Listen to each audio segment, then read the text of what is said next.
Hello everyone, मैं Sant Kumar Meena, assistant professor Shri Sanwaliya ji राजकीय महाविद्यालय मंडफिया। लास्ट वीडियो में हमने मुद्रा के स्थैतिक कार्यों के बारे में पढ़ा था। स्थैतिक कार्यों से तात्पर्य ऐसे कार्य जो स्थायी प्रकृति के होते हैं। आज के इस वीडियो में हम मुद्रा के प्रावेगिक कार्यों के बारे में पढ़ेंगे, डायनेमिक फंक्शंस ऑफ मनी। प्रावेगिक कार्यों से क्या तात्पर्य है या प्रावेगिक कार्य कौन से होते हैं? प्रावेगिक कार्यों से तात्पर्य ऐसे कार्य हैं जो मुद्रा की गतिशीलता के कारण कुछ कार्य अपने आप उत्पन्न हो जाते हैं और अर्थव्यवस्था को गति प्रदान करते हैं। ऐसे कार्य प्रावेगिक कार्य कहलाते हैं, डायनेमिक फंक्शंस ऑफ मनी कहलाते हैं, क्योंकि मुद्रा में गतिशीलता का गुण पाया जाता है। मुद्रा पूर्ति का प्रभाव मूल्य स्तर पर पड़ता है और मूल्य स्तर में होने वाले परिवर्तन संपूर्ण इकोनॉमी को परिवर्तित करते हैं। इनमें जो मुद्रा के प्रावेगिक कार्य हैं, इनमें कौन कौन से कार्य शामिल हैं? इनमें पहला है राष्ट्रीय आय का वितरण, डिस्ट्रीब्यूशन ऑफ नेशनल इनकम। राष्ट्रीय आय क्या होती है? राष्ट्रीय आय एक वर्ष भर में उत्पादित वस्तुओं एवं सेवाओं का बाजार मूल्य सकल राष्ट्रीय उत्पाद कहलाता है। जब एग्ज़ाम में पूछा जाता है तब राष्ट्रीय आय से तात्पर्य साधन लागत पर शुद्ध राष्ट्रीय उत्पाद को राष्ट्रीय आय कहते हैं, यानी एनएनपी यदि फैक्टर कॉस्ट पे कैलकुलेट की जाती हैं तो वो राष्ट्रीय आय कहलाती हैं। इस राष्ट्रीय आय को विभिन्न पक्षों को वितरण मुद्रा के माध्यम से ही संभव हो पाता है। राष्ट्रीय आय का यदि डिफरेंट पक्षों को इनका वितरण करना है तो वो मुद्रा के माध्यम से ही संभव है। उत्पादन, मूल्यह्रास, व्यय योग्य आय इत्यादि राष्ट्रीय आय से संबंधित तत्वों का विश्लेषण आय वितरण मुद्रा के माध्यम से ही संभव है। दूसरा है साख का आधार।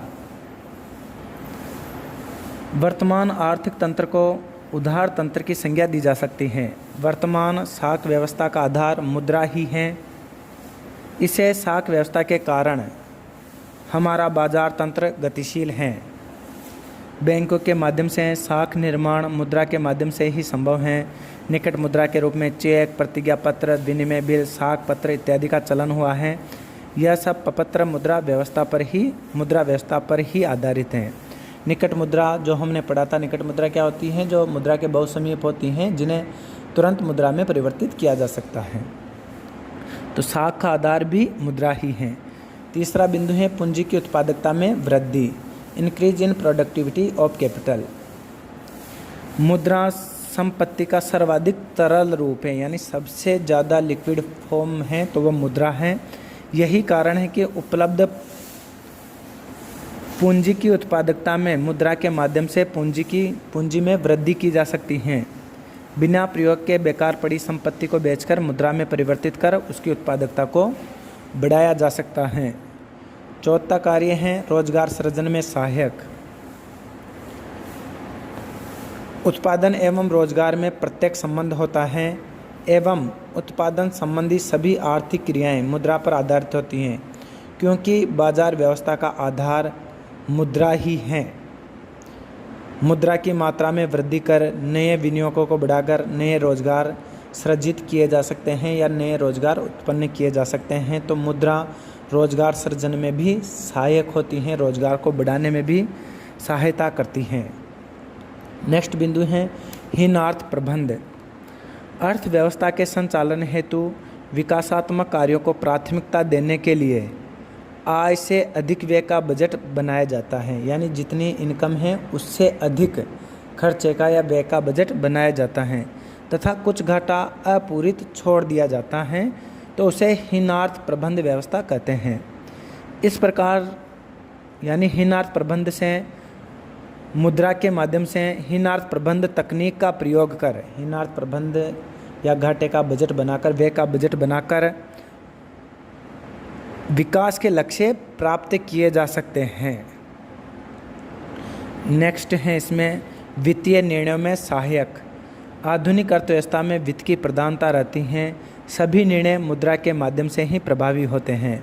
अर्थव्यवस्था के प्रत्येक निर्णय में मुद्रा की आवश्यकता व उसकी उपलब्धि निर्णय के आधारभूत घटक होते हैं। इस दृष्टि से भी कहा जा सकता है कि मुद्रा वित्तीय निर्णयों में सहायक होती हैं। नेक्स्ट प्रावेगिक कार्यों में शामिल हैं मूल्य स्तर पर नियंत्रण। नियंत्रित मूल्य स्तर विकास के लिए एक आवश्यक शर्त है, यानी विकास तभी सही मायने में हो सकता है जब मूल्य स्तर जो हैं वह नियंत्रित हों। विकास की प्रक्रिया में मूल्य स्तर में परिवर्तन आवश्यक हैं। बढ़ते मूल्य स्तर अर्थव्यवस्था के लिए हानिकारक होते हैं, यानी यदि मूल्य स्तर बढ़ रहा है तो अर्थव्यवस्था के लिए हानिकारक होता है।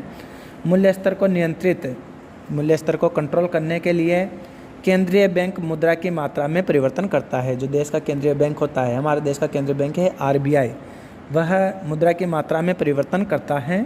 इस प्रकार मुद्रा अपनी गतिशीलता में परिवर्तन करके मूल्य स्तर को नियंत्रित करती हैं।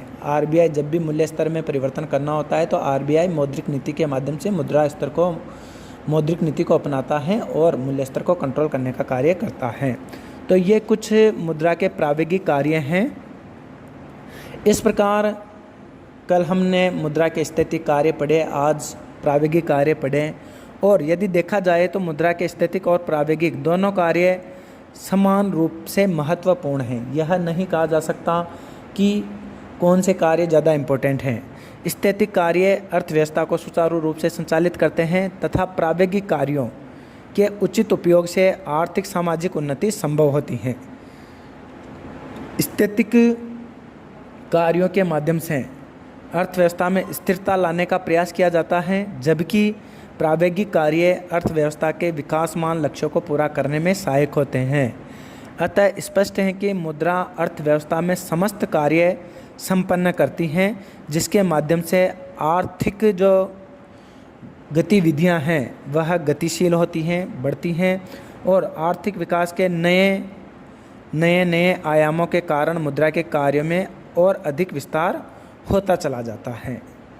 तो ये आज हम मुद्रा के कार्य हमने इस वीडियो में पढ़े हैं। कल हम मुद्रा की प्रकृति के बारे में पढ़ेंगे। नेक्स्ट वीडियो में मुद्रा का महत्व, मुद्रा की भूमिका क्या है, इनके बारे में हम नेक्स्ट वीडियो में पढ़ेंगे। धन्यवाद।